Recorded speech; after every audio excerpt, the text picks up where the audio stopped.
Hello! Primitives and non-primitives in Java. I know that this topic was, which one is which one? That takes time to register. At least it was in my case. So let me try it out with you if you need the help. What is a primitive? When Java compiler compiles a program, it has to reserve the memory of the variables that it is using. Otherwise, what will happen is, in the memory where there are other background programs going on, some other program or some other process that can use up the memory required by this program. So what happens is, the value that is stored in the memory for this program may have a chance of getting overwritten if a variable is not reserved for its requirement in the memory. Now these primitives are certain data types that the compiler knows from before as for the size requirement. So if it is a primitive of type integer, then the compiler from before only it knows that I have to book 4 bytes in the memory because this integer will require that much of space or will be allocated that amount of space. If more memory is required, then variable data type long will be used. If comparatively less is required, then short will be used, and therefore the compiler will save that amount of memory before the work actually uses them. Now, primitives are helpful in which way? That since the data type and the size is known, whenever you use that fixed amount of size automatically is allotted by the compiler because the compiler can already guess the size it is registered with. Then comes combinational variables, which is non-primitives. Now what are non-primitives? These are composite data types. What do you mean by composite? That means data which are made up of more other data. Now when you see an array, what happens in case of an array? An array is made up of multiple numbers or variables of data types. So multiple data of the same type makes an array with one name. So under that name, what is the amount of memory to be reserved? That is not fixed before the program is executed. So when the program runs, during the runtime of the program, the compiler has to calculate how much memory it will save against that variable. Like here in the example, you can see the variable name is AR. Now AR will not require the space requirement of one integer, will it? No, because AR will require the memory that so many integers will consume. And how many integers? That depends on what is the value in n when the program is going on.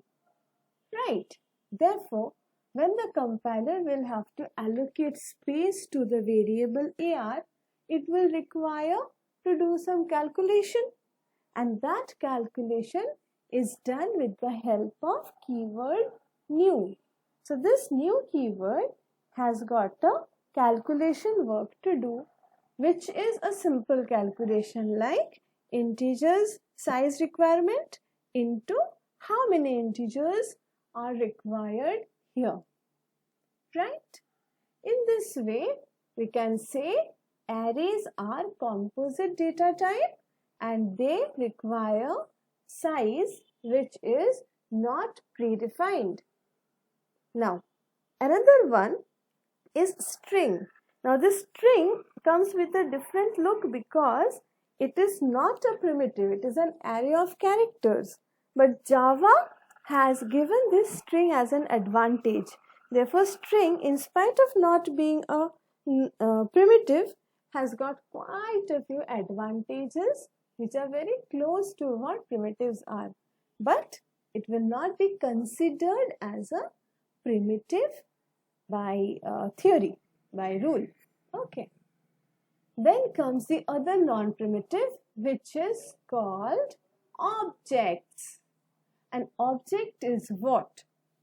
It is, we can call it a variable, or it is a result of an encapsulation of data and methods, where the enclosed data can be of different types, varied types. So if we make a class, and in a class if we keep some data, then that class, as you had seen in case of the definition of class and objects, then that class becomes a data type of that particular specification. So what will happen in that case is, what object will be made against that class will contain all those members which it is made up of. Then that object will become a non-primitive data type. Data type because the class is defining the data type, and non-primitive because in this example if you look at S1, S1 is a object, and that object is not fixed from before. This object was made just now, and what are the contents inside it? It could be anything else also, because the compiler will have to wait for the class to be made.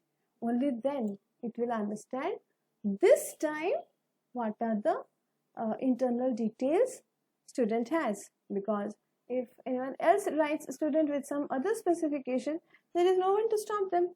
But you cannot change what the primitive requirements are. So whenever it is integer, it is getting fixed. But if it is something made by me or made by you or made by somebody else, then wherever there is a chance of it changing in program to program, there only the compiler has to sit down and calculate how much space to be allocated. And that is why S1 will also be considered as a non-primitive. Okay. So we come to properties of non-primitives. This one you can pause the video and easily connect it. There are non-primitives which are arrays. Arrays have got a bunch of variables, but the easy part of arrays, all of them are of the same type. Therefore, it is comparatively uniform in nature.